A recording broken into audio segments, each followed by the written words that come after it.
One of the great tragedies of the world is smart people continuously doubt themselves and their abilities, and dumb people think they're a lot smarter than they actually are. If you are somebody that constantly doubts yourself and your own abilities, you're probably a lot more intelligent than you give yourself credit for. One thing to keep in mind is that 60% of the United States population is functionally illiterate. And what that means is, it doesn't mean that they can't read. It means that they struggle with complex tasks that come from reading. Like, they would struggle following a recipe.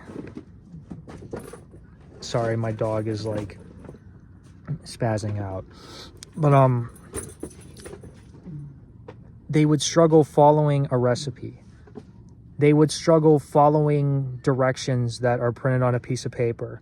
They don't know the difference between the three forms of there. Like, you have there in the sense of they are, there in terms of like my dog is over there, and there in terms of like that's their house, meaning like a possessive form of there. 60% of people would really struggle with that. There's three forms of the word to. Like, you have to the number, to in terms of like there's too much of something, and then there's to in terms of like I'm going to the store. There's a lot of people that would struggle with that.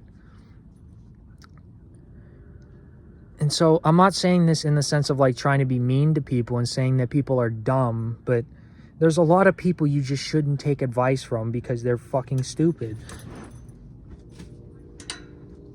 My dog's trying to get up here.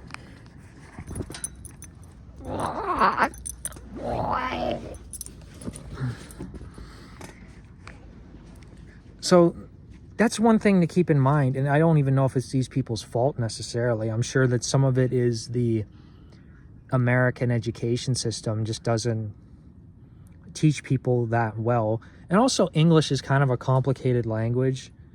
Like, if you've ever talked to somebody that isn't a native English speaker and they've learned English as a second language, like, they will tell you it's very hard to understand for that reason. Like, there's three forms of the word there, even though it sounds exactly the same. Like, if you say I want a apple instead of an apple, like, that's incorrect. And like I said, 60% of the US population, like, that's crazy to me. Do I make grammatical errors sometimes? Sure, but I'm not constantly making grammatical errors. And if you are at that level where you're functionally illiterate, there's only so far that you can go in society. You can't get a job in academia, or if you do, it would be very hard because you'd have difficulty writing a paper. You would have difficulty following instructions on like how to do an assignment. You would probably really struggle with that. And so, but the thing about social media, the thing about being online is that everybody has a fucking phone. You know,